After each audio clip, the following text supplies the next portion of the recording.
Olá, começa agora o Pessoas de Valor.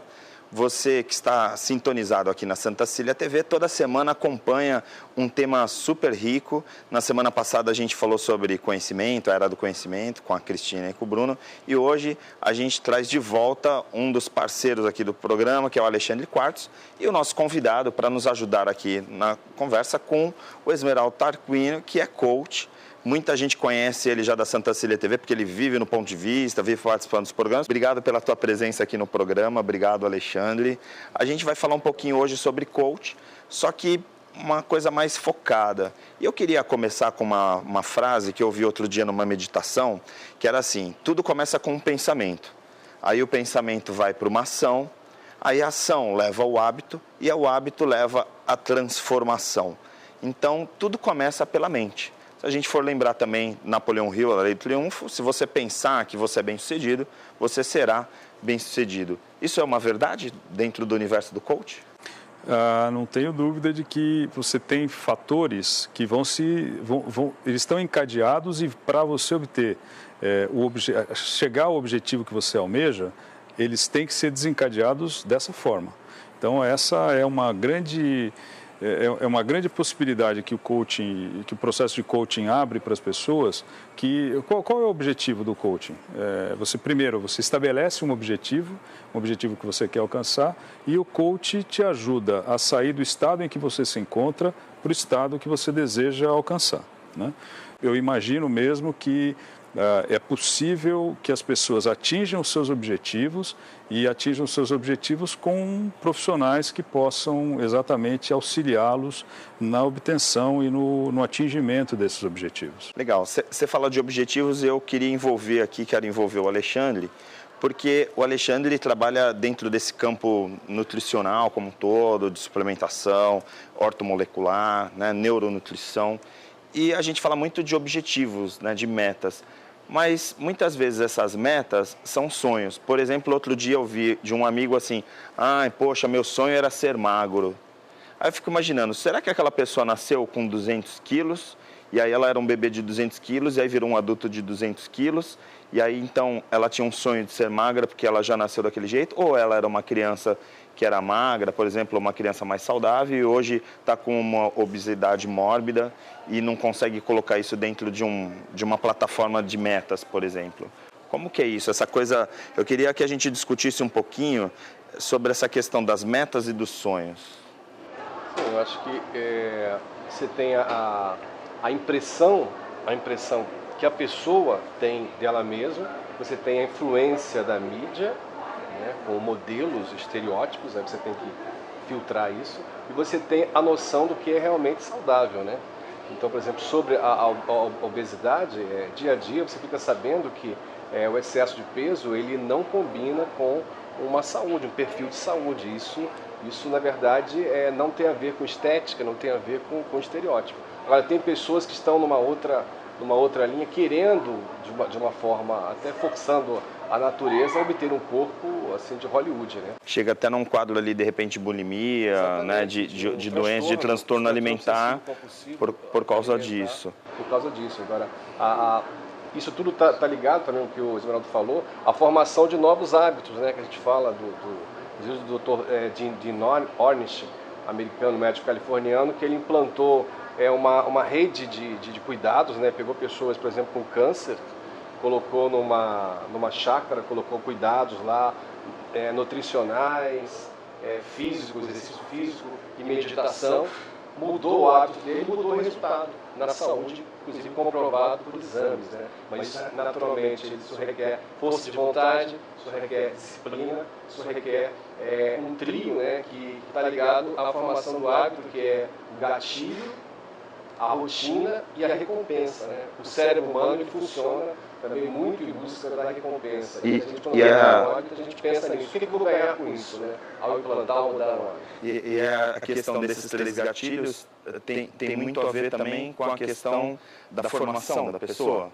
assim, ela foi educada, assim, Esmeralda, como que entra, por exemplo, o processo de coaching, nessa mudança desses gatilhos? Porque eu acredito que esses gatilhos que o Alexandre colocou sejam também algumas das bases que a gente precisa transformar quando a gente está fazendo um processo de coaching com alguém. Sem dúvida nenhuma, porque quando você aborda o tema, um tema qualquer, e o cliente fala assim, não quero tratar desse assunto, porque as coisas não são assim. Você pode até não ser, mas você pode estar no caminho de identificar uma crença que é chamada de crença limitante. Nem todas as crenças limitantes são ruins, nem todas as crenças são ruins, não se faz juízo de valor nisso, né?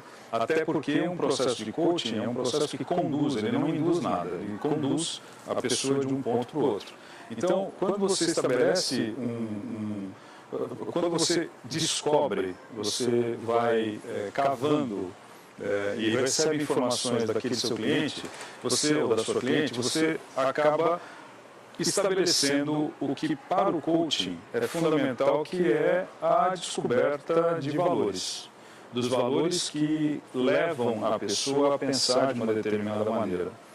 É importante lembrar que o coach não é dono do processo, a agenda é inteiramente do cliente, inteiramente. Então, você tem, e aí já pegando um pouquinho do que o Alexandre falou, em relação a metas, sonhos, uma meta não é nada mais do que um sonho com prazo. Então, você tem um prazo para cumprir. E aqui, se passou o prazo, o sonho acabou, né? Mas se você atua, e é assim que a gente pode organizar um trabalho de conscientização, ele tem o conhecimento e tem a consciência do que é possível fazer. Ele sabe que ele pode fazer, ele se conscientiza de que é importante que ele faça aquilo, de que ele atinja aquele objetivo que ele escolheu. E esse caminho é um caminho que leva tranquilamente à consecução do objetivo. Mas na prática, você falar, quando eu tiver consciência, chegar lá. Aí é o papel do coach. O coach, porque o coach vai, a gente vai ajudar nessa consciência, nesse processo de consciência. Exatamente, porque o coach, com o cliente, ele vai, através das ferramentas que serão aplicadas com cada um dos clientes, um processo de coaching, ele é feito para uma determinada pessoa. Então, é um processo feito sob medida. Né? Sob medida. É óbvio que você não vai se utilizar de centenas de ferramentas. O número de ferramentas é um número que é razoável. E você tem um leque de ferramentas que poderão ser utilizadas durante o processo. E é importante exatamente que ocorra uma conexão entre o coach e o coachee, para que essa conexão gere subprodutos que contribuam para o avanço. Isso é o mais importante, que é o mais legal. Quando você tem, por exemplo, uma sessão de um determinado cliente, e aí você, por exemplo, colabora, contribui para que ele descubra aquilo, tenha consciência daquilo, e aí ele dê um novo significado para aquilo, e aí parta para um novo processo, a gente parte do princípio que aquilo é um degrau. Certo. Aí, a partir do momento desse processo que aquele degrau foi alcançado, como que funciona? Aí você vai colocando novas metas? Como que é na prática para quem está nos assistindo? Porque muitas pessoas falam, coach, mas aí fica um pouco, assim, abstrato, é um universo um pouco subjetivo do coaching. Você tem, para fazer uma redução aqui, você tem um processo de coaching, ele dura aí 10 sessões, 8 sessões, depende de como você fizer a contratação. Mas, de maneira geral, quando você, o primeiro processo, e aí nesse processo o cliente vai escolher o seu objetivo, ele vai apontar o seu objetivo, e aí você estabelece com ele um caminho, e esse caminho ali pela quarta, quinta sessão, esse objetivo já vai estar bem definido. Ele vai estar bem definido. Ele pode fazer alguma alteração? Pode. Não dá para fazer essa alteração na sexta ou sétima sessão, porque aí exatamente, ele já vai se conhecer mais, ele vai saber melhor o que está fazendo e como é que ele vai atingir aquele objetivo ou deriva para alguma coisa próxima daquilo. Porque os princípios do coaching são assim, princípios básicos. O cliente está sempre bem. O cliente tem os melhores recursos. O cliente faz as melhores escolhas. E o cliente ele conhece de tal forma a si próprio que ele sabe como é que ele vai conduzir a sua própria vida. Mas tem um que eu acho sensacional, porque na prática é o que eu vejo, não ao final do processo só, mas ao final de cada sessão e no início da próxima sessão, que é o seguinte: a mudança é inevitável. Mas é uma transformação que vem de dentro para fora. Por isso que a gente fala que o coach, o técnico, na verdade, ele não está mudando o atleta, ele está dando ferramentas para o atleta se conhecer e se transformar por recursos próprios. Porque ele tem os seus próprios recursos. E aí eu queria trazer de novo, provocar o Alexandre, que a impressão que dá é que eu estou provocando algum amigo em particular, mas não, né? Falando em geral, uma pessoa, por exemplo, que está querendo emagrecer, ou uma pessoa que está querendo engordar, se o Esmeralda está falando que a pessoa tem recurso, como que pode uma pessoa ficar por muito tempo sem ser saudável? Porque na prática eu fico pensando, poxa, saudável é uma coisa que é inerente, é uma questão de sobrevivência do corpo. O que acontece? São esses gatilhos, esses pilares? São esses gatilhos, são pilares, a gente pode dizer várias coisas. Eu digo também que existe um estado de desconexão consigo mesmo, né? Com o seu eu mais profundo. E é parecido com também um canal de televisão que você vai colocar, vai sintonizar em algumas mensagens, e talvez tenha um canal lá que talvez você acesse menos, você vai identificar outras mensagens. Então, sobre saúde, se você se sintonizar com os canais que falam mais de doença, porque há muitos programas, o leigo não percebe, né? Os programas eles falam muito mais de doença do que de saúde, do que conquistar, né? Alguns profissionais eles deveriam, né, estar voltados para a conquista da saúde, para a manutenção, a recuperação e manutenção da saúde, mas não é o que a gente vê. Se você ouvir, tipo assim, a voz da maioria, você realmente não vai, a gente vê, não vai se encaminhar para essa questão da saúde, porque existe um descuidado, existe assim, um estado de negligência, né? Tem pessoas, eu fico tentando identificar algumas crenças, né, de fundo, que levam as pessoas a não estarem se cuidando. Uma delas é a seguinte, que ela diz assim, nada vai mudar no meu destino, na minha incidência de saúde ou doença, nada vai mudar, porque tudo já está determinado que vai acontecer. Então, se eu passar... Pessoas que pensam assim, o pensamento é um distúrbio, é disfuncional. Eles pensam que se eles não implantando ou não caminhadas, pedaladas, natação, boas viagens, bons programas, boas palestras, eles acham que não vai mudar nada. Os bons hábitos não fazem parte daquela pessoa porque ela já acredita que aquilo lá não vai fazer diferença na vida dela. Não faz diferença. Então ela fica sentada, o único músculo que ela aperta é o dedo onde aperta o controle da televisão. Controle remoto. Esse é o músculo que ela está ativando. Então nós temos muitas pessoas, né, com esse tipo de perfil de comportamento. E aí vai ouvir uma outra voz, aí começa a entrar. Aí vai pela maioria. E aí já pula a etapa que a gente fala de uma reeducação de hábitos ou reeducação alimentar e nutricional, porque ela passa do estado de saúde, ela vai para a disfunção é um estado intermediário entre saúde e doença. E ela, depois de um tempo, ela vai para a doença, quando já tem um diagnóstico. Mas e essas pessoas que vão aos consultórios, que não têm o diagnóstico, mas elas sentem tudo, né? Elas são bem o perfil que a medicina funcional, ortomolecular, a medicina integrativa trabalham, né? Então, mas antes delas pularem para a doença, tem o estado da disfunção. E o estado da disfunção é o melhor momento para você cuidar de tudo. Então, as pessoas, é uma mudança de paradigma, elas pensam, eu vou cuidar de quê se eu não tenho diagnóstico?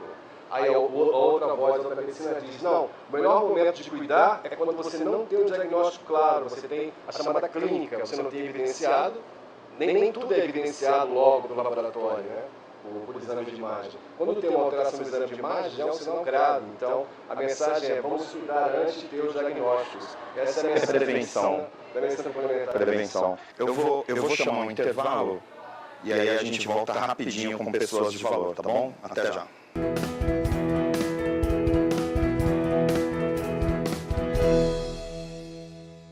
Eu vim pra cá sem muitas expectativas. Eu sempre deixo as coisas acontecerem. E E chegando aqui, o processo é surpreendente.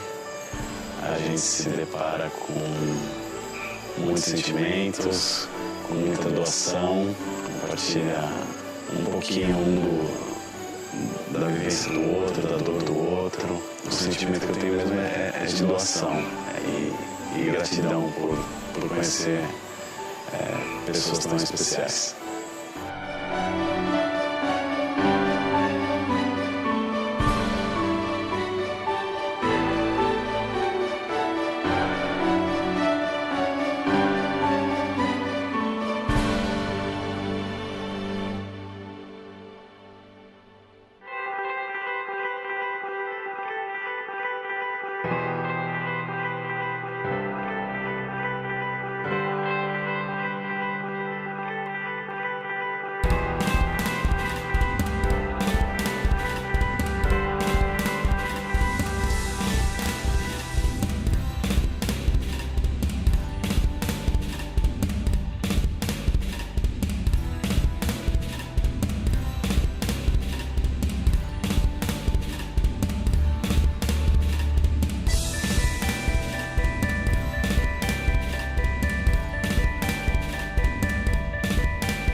Estamos de volta com Pessoas de Valor e agora, nesse bloco, eu queria perguntar para os dois, mas começando pelo Esmeraldo, como que fica essa questão, que a gente está falando de mudanças de hábitos, de as pessoas às vezes não quererem se transformar tal, com as pessoas que já estão com uma idade mais avançada? Porque eu lembro que a minha avó falava assim, meu filho, isso aí que você está querendo, não tenho mais, já sou velha para mudar. E eram pessoas naquela época com 60 anos de idade. A gente hoje tem pessoas de 60 anos de idade começando empresa, com uma startup lá junto com adolescentes. Como que fica essa questão da terceira idade ou da segunda idade, porque agora a gente tem aí uma nova Constituição onde avançaram as idades? Durante as minhas formações iniciais, esse foi um ponto que eu ficava observando, caramba, eu estou falando de estudante, de ajudar o estudante a entrar na faculdade, de encontrar uma profissão, diferentemente do orientador vocacional, mas o coaching ajuda a esse tipo de coisa também. E os idosos? E as pessoas que têm mais de 60 anos, o sujeito que tem, já está numa terceira fase da vida. E por conta disso, ali eu acabei desenvolvendo um programa, esse programa está em fase final de desenvolvimento, cuja ideia é exatamente a de atuar na descoberta de objetivos para pessoas desta idade, dessa faixa etária. Que é o sujeito que ainda trabalha, mas já está se preparando para a aposentadoria, ou a pessoa que já é aposentada e que fica meio que batendo a cabeça na parede, não sabe o que fazer, a esposa ou o marido fala assim, vai embora, sai de casa, vai passear, volta atrás, traz o pão. A vida não é só isso. Porque tem gente que quando para, envelhece muito rapidamente, porque a pessoa está ativa ali no emprego, está no escritório, e aí de repente a pessoa fica em casa e começa a cair no sedentarismo, ela cai numa outra coisa que é a falta de contato, então ela não tem vida social, mesmo que a vida no trabalho não seja propriamente uma coisa social, mas ela interage com outras pessoas. E isso, em vida gregária, é fundamental.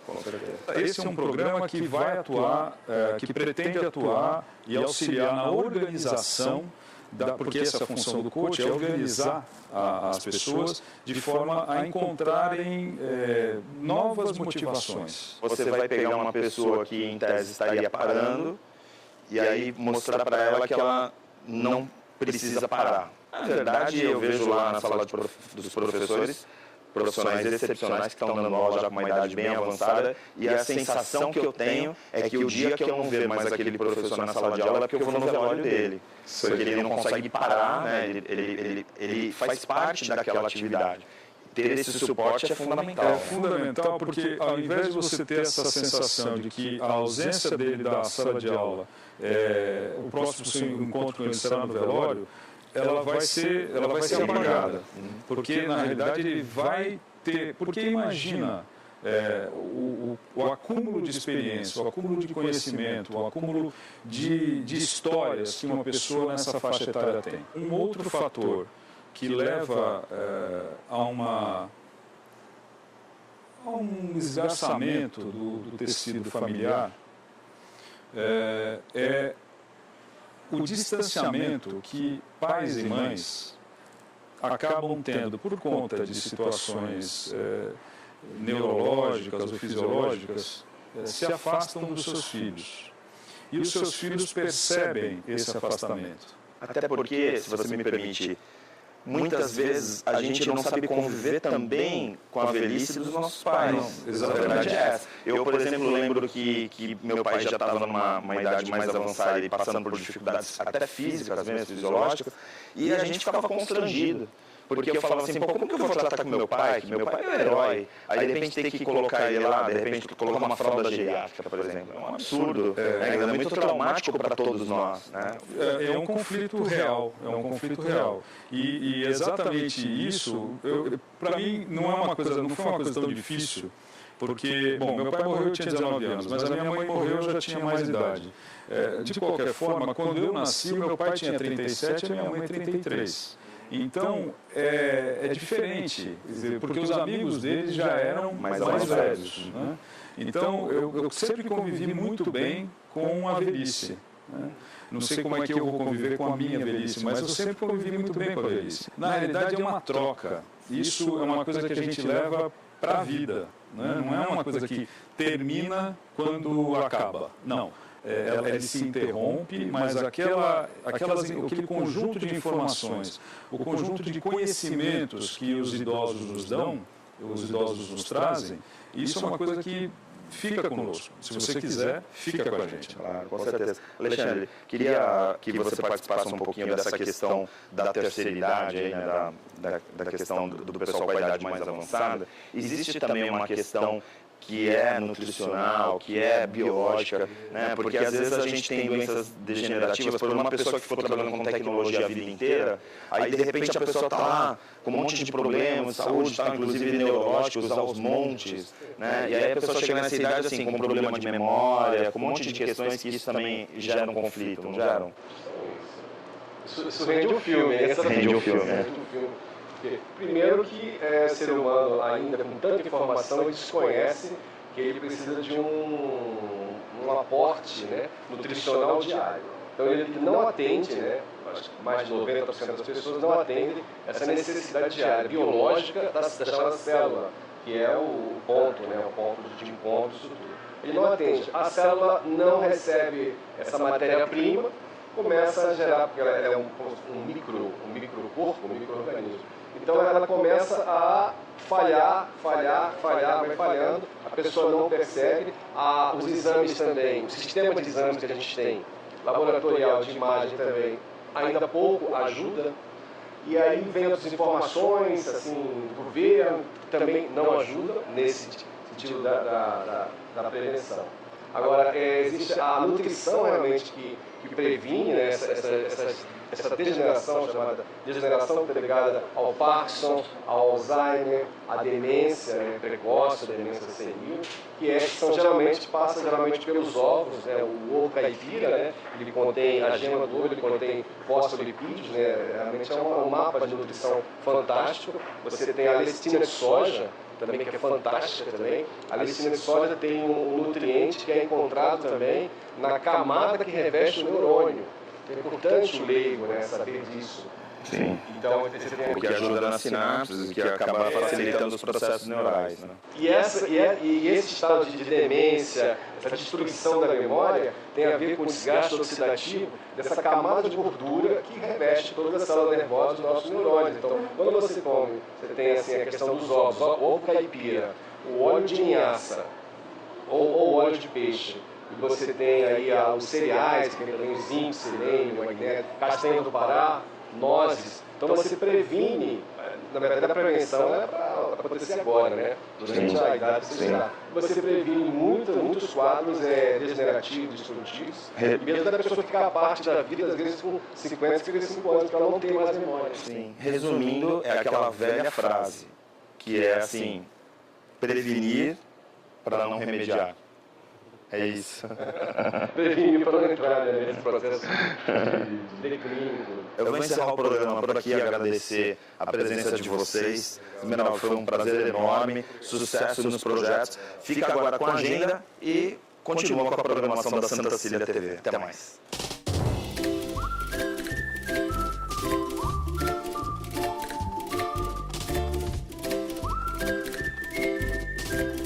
Agenda da semana. O módulo 1 do curso de Consciência Sistêmica com o Dr. Roberto Debs começa no sábado, dia 21, e domingo, dia 22, na sede integral em Santos. E o mesmo curso começa em São Paulo nos dias 28 e 29, no Centro de Formação Sagrada Família com o Dr. Roberto Debs e Rodrigo Muniz. No sábado, dia 5 de maio, acontece o workshop de constelações familiares às 8h30 na sede integral. Inscrições no telefone 3225-1061 e 99785-7193. Estão abertas também as inscrições para a turma de 5 e 6 de maio do Marca Pessoal Treinamento. Informações pelo site minhamarcapessoal.com.br. O Alexandre Quartos, que participou do programa hoje, vai ministrar a palestra A Consciência do Agora, no dia 24 de abril, 19h45, no Núcleo Mata Verde em Santos, com entrada franca. E ainda dá tempo de participar do próximo Arquitetando Emoções, que acontece nos dias 27, 28 e 29 de abril. Inscrições abertas pelo telefone 99729-1487.